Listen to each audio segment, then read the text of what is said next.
We begin our Schoology journey by talking about the basics, the setup process. So let's dive in and see how we can set up our Schoology accounts.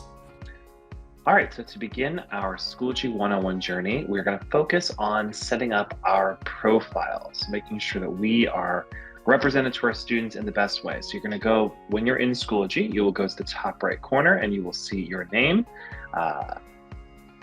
We click on your profile, and this will be all about you. Now, when you initially sign in, you're going to notice it's going to be blank. You're going to see a little blue picture here, and you're not going to have all this information. So step one is just filling out this information. It's a great way for your students to learn a little bit about you, as well as other educators in the network to be able to see and collaborate with you, understand what courses you teach, maybe offer support that they might have, or ask for support that they might need.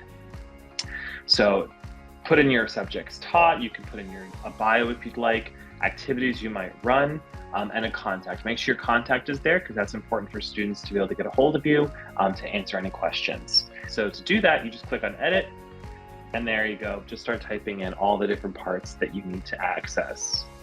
If you have a website, so if you're a person that has maybe a Google site, or you have some site that your students go to regularly that has your information on it, you can add that here. It will give them a quick link for them as well. You can, again, add your interests if you want them to get to know about you as well. But make sure when you're done, you click on Save Changes so that everything saves and updates, and then you are good to go. To change your picture, it's pretty simple. You just click on Edit Picture, and it will pop up this image here. So you can choose one of the avatars they give you.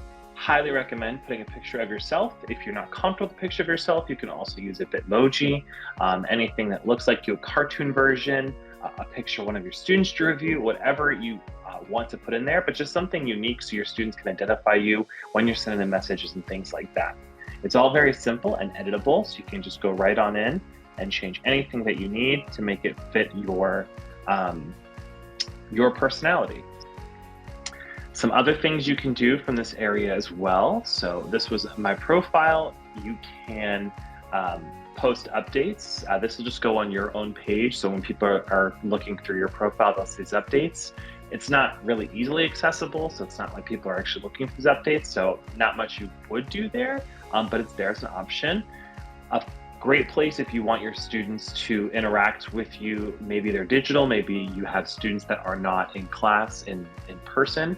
You can do blog posts and you can share those. If you're doing like a winter, what are you doing over the winter break type deal, you can create blog posts for them that they can keep updated with.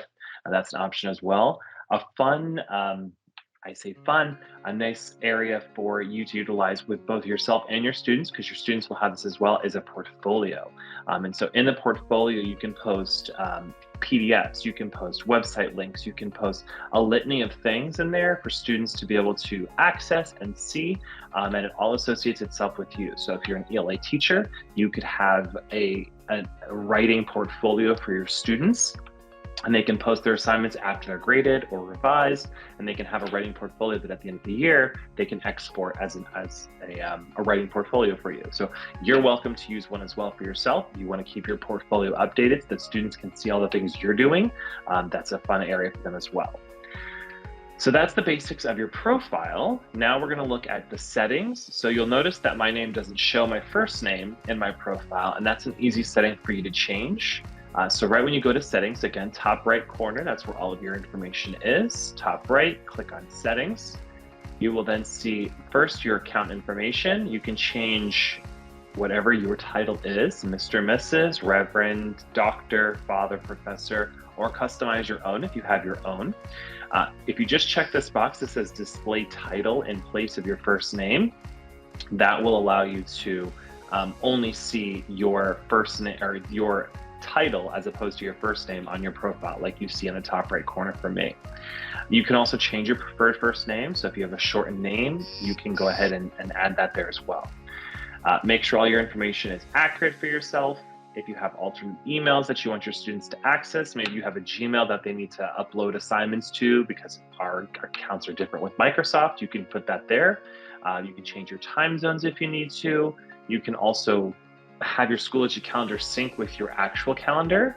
It will add a lot of extra stuff to your calendar, so be warned when you do that. It will be for every assignment's due date, every every activity or event that's in Schoology will sync to your calendar. So if you do that, just be prepared for a lot of information in your calendar.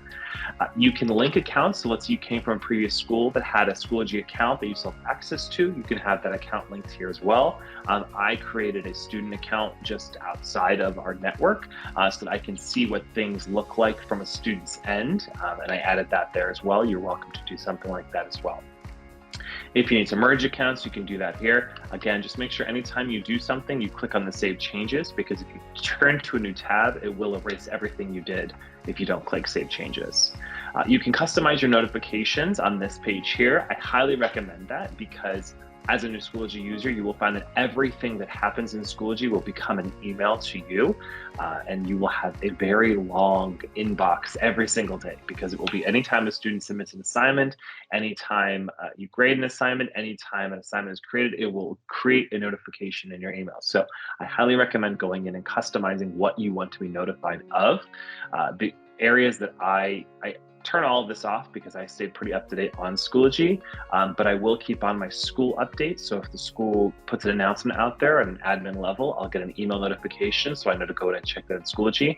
And if I get a private message from a student, I also keep it as a notification for email, just in case it's something that I need to see before I get into Schoology or when I'm not using Schoology.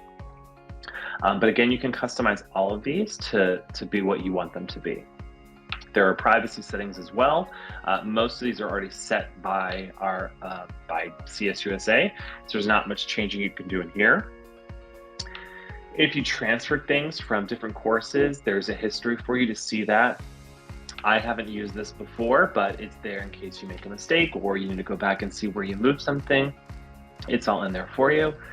And then if you delete something, you can also access that in the recycle bin area here. So you can, if you made a mistake and you want to bring something back, you have that here for you to change. So again, all of this was in the settings area right here, and everything is customizable to make it your Schoology experience. So go in, explore, change your profile, change your picture, change your bio, add what you need to add so your students can get to know you better.